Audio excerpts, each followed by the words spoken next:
Hello, I'm Jamie Lidell, you're watching Fact TV.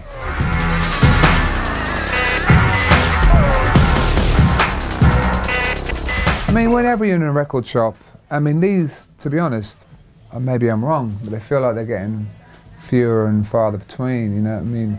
You don't really, just to see records in a crate, you know, it kind of puts your whole output in perspective, you know what I mean?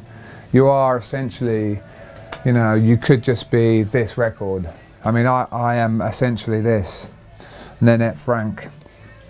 So I mean, that is me, or that is anyone who's making a tune. You are basically just adding to this. And like when music is on a computer, when it's all like stacked on a hard drive, you never get a sense of how much there is. You know, you could have thousands of songs. I mean, yeah, it takes a while to scroll through them. But here, this is a tangible thing, you know. These are like weapons, these are like physical, these are like carvings, you know. And, you know, these things will stand the test of time. Once our hard drives all break down, you know, these records, you know, obviously some of them probably from the 50s or, you know, they're still going strong, you know what I mean?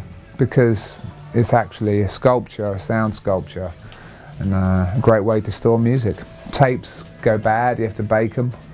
Hard drives crash and, you know, break, they're physical, and you lose them, you know. So these things, this just a great, like, I forget just how much I like vinyl, and the huge artwork and, you know, the smell of it. In the digital world, music concrete, it's a lot like paste, paste, paste, reverse, paste, put some reverb on it, yep, nice, reverse, take the whole thing, speed it up, you know, great, done.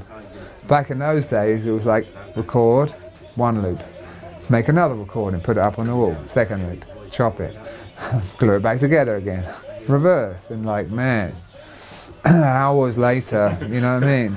You've gone, and it's like, yeah, but it's a different journey, you know what I mean? It's just you can't do it, you wouldn't do it on the computer, you just wouldn't be compelled, perhaps, to chase the same things.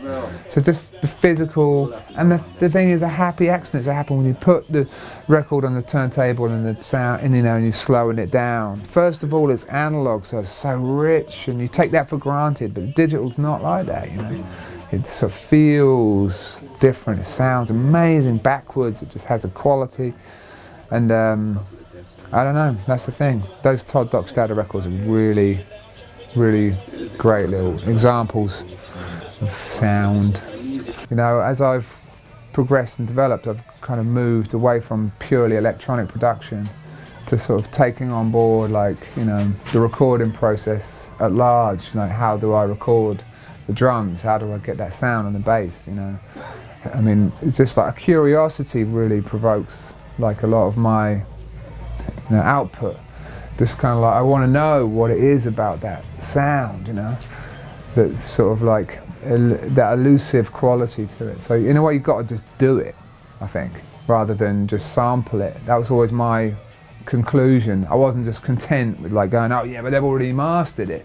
I just sample it off, you know, one of these tracks and then just splice it in. I just was like, well, why can't I try and make it, you know? When I started making what I guess you'd call more of a kind of Motown influenced sound, it was kind of an accident, you know, because I was doing a remix for Matthew Herbert, and I heard a sort of little lick in the song that he gave me that kind of reminded me of a Motown hook or whatever.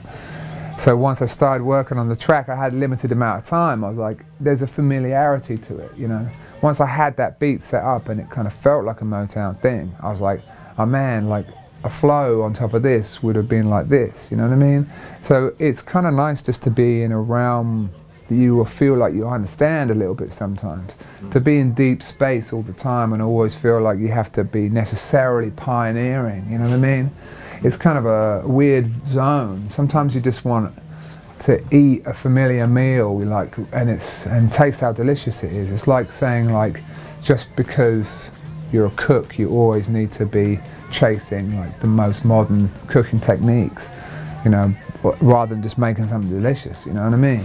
If you're making something delicious that feels too familiar, then people might be like, yeah, but he's not innovating, but, you know what I mean? So you go through these things in your mind, it's just, yeah, but as a cook, I just want to make something tasty, you know what I mean? So when I think about really what I have listened to in my time, it's basically pop music. So people say, yeah, but you're kind of making a pop sound, what's up with that? And I'm like, yeah, but if I think about it, I've always been into pop, you know? That's kind of what I was exposed to. My parents went into record collecting, and was my sister. And she got into Prince and a handful of other things, you know? And I kind of followed suit, because she was older and she cared about it more than me at the time.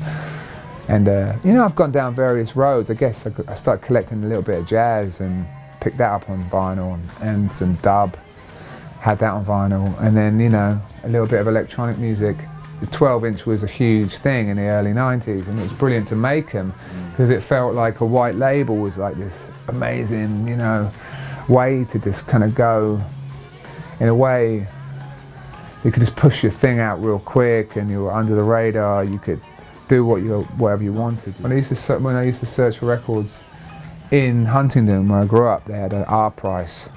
And they had a second-hand section in the R price. And I got some good little gems in there. And it started me down the road of music making, and it was so random. If I had picked out the tracks, who knows, you know what I mean? So I picked out Sly and the Family Stone Fresh, just because I thought an album cover like that, don't judge it by its cover, but I did. I was like, how can that be bad? That's insane, you know what I mean?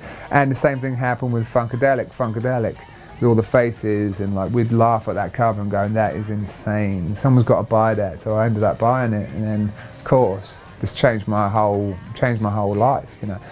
So it is cool the way that, you know, it still makes me realise you've got to get the cover right, you know what I mean. No matter what people say, the cover does matter. A lot of people just say they don't listen to an album all the way through, you know. And I remember as a kid, I used to get really annoyed if people would give me more than one album for Christmas, you know. I'd be like, well, how am I going to listen to two? You know what I mean? I remember that feeling. It's like, no, that's too much. I just want one. Just give me a good one, you know. So that's it. All I really need to do is walk away with one album from here and then just like study it, you know. Yeah, I met him a couple of times, Quincy. First time I met him was at the Montreux Jazz Festival. It was his birthday. It seems like it's always his birthday. I mean, obviously it falls in the same time. So I played this show, and the promoter guy was kind of impressed. He goes, I tell you what, you want to come and meet Quincy? And I said, oh yeah, sure, great. Well, I was saying that outwardly. Inside I was going, Christ, I'm going to meet Quincy, this is intense. Do you know what I mean? I had no idea what to expect from Quincy. I thought maybe he could be a real intimidating dude or something.